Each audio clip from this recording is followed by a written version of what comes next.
ایک طرح سے حیوانیت کو کمزور کرنے کا مہینہ ہے رمضان، اور روحانیت کو طاقتور کرنے کا مہینہ ہے رمضان۔ اور اب سمجھیے کہ یہ جو کہا گیا کہ روزہ رکھو گے تو تقویٰ ملے گا، تقویٰ قرآن کی زبان میں اسی چیز کو کہتے ہیں کہ تم نے اگر صحیح طریقے سے روزے پورے کر لیے تو اس کے نتیجے میں تمہاری روحانیت مضبوط ہو جائے گی اور تمہاری حیوانیت معتدل اور کمزور ہو جائے گی، اور اسی کو قرآن کی زبان میں تقویٰ کہا ہے۔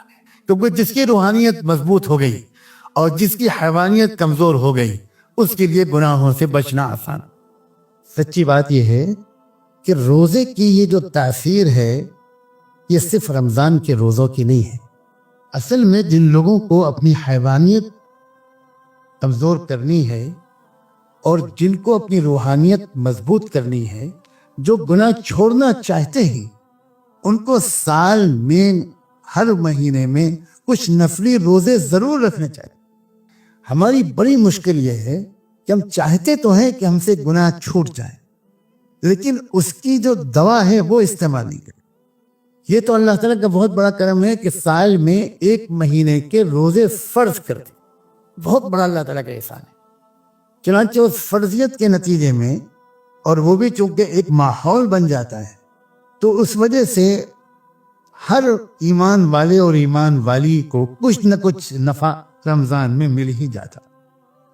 یہاں تک کہ یہ موقع اتنا قیمتی ہے کہ جس نے اس مہینے میں بھی اپنی روحانیت کو طاقتور نہیں کیا اور جس نے اس مہینے میں بھی اپنی حیوانیت کو کمزور نہیں کیا، اس کے لیے حضرت جبریل کی بد دعا اور اللہ کے رسول کی آمین۔ اللہ، یہ تو کہا گیا کہ جس نے ایمان و احتساب کے ساتھ روزہ رکھ لیا، صحیح نیت اور ارادے کے ساتھ کہ میں اس لیے روزہ رکھ رہا ہوں کہ مجھے تقویٰ مل جائے، اور میں تقوی کو اور آسان زبان میں سمجھانے کی کوشش کرتے ہوئے یہ کہہ رہا ہوں کہ روزہ رکھتے وقت روزانہ یہ تازہ ارادہ ہونا چاہیے کہ اللہ اس لیے میں روزہ رکھ رہا ہوں تاکہ میری حیوانیت کمزور ہو جائے اور میری روحانیت مضبوط ہو جائے، مجھے گناہوں سے چھٹکارا ملے۔ تو جس نے اس نیت سے پورے رمضان کے روزے رکھے تازہ ارادے کے ساتھ، اس کے پچھلے تمام گناہ معاف۔ کیا مطلب پچھلے تمام گناہ معاف؟ یعنی روحانیت کی کمزوری اور حیوانیت کے غلبے کی وجہ سے پچھلی زندگی میں جتنی غلط حرکتیں ہو چکی وہ سب معاف ہو جائیں گی، اور ان غلط حرکتوں کے اثرات دل اور دماغ پر جو پڑ گئے ان سے اللہ دل اور دماغ کو اب دھو دیں۔ اب نئی زندگی شروع کرو، پچھلا سارا حساب صاف ہو گیا۔ امام ربانی حضرت مجدد الفسانی رحمۃ اللہ علیہ نے اپنے ایک مکتوب میں لکھا کہ اس مہینے کو قرآن مجید کے ساتھ بہت خاص مناسبت ہے، اور اسی مناسبت کی وجہ سے قرآن مجید اسی مہینے میں اتارا گیا۔ یہ مہینہ ہر قسم کی خیر و برکت کا جامع ہے۔ آدمی کو سال بھر میں مجموعی طور پر جتنی برکتیں حاصل ہوتی ہیں وہ مہینے کے سامنے اس طرح ہیں، وہ رمضان کے سامنے اس طرح ہیں جس طرح سمندر کے سامنے قطرہ۔ فرمایا اس مہینے میں جمعیت باطنی یعنی اندرونی یکسوئی کو حاصل کرنا پورے سال جمعیت باطنی کے لیے کافی ہوتا ہے، اور اس میں انتشار اور پریشان خاطری جس نے اس مہینے کو بھی منتشر مزاجی کے ساتھ گزارا، بقیہ تمام دنوں بلکہ پورے سال کو وہ پریشان خاطری اس کے اوپر مسلط رہتی۔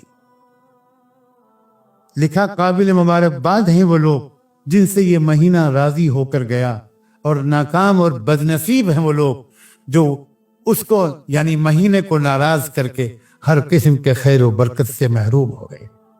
آگے دیکھتے ہیں کہ اگر اس مہینے میں کسی آدمی کو اعمال صالحہ کی توفیق مل جائے تو پورے سال یہ توفیق اس کے شامل حال رہے گی، اور یہ مہینہ بے دلی، فکر و تردد اور انتشار کے ساتھ گزرے تو پورا سال اسی حال میں گزرنے کا اندیشہ ہے۔ یہ بہت اہم بات ہے۔ جو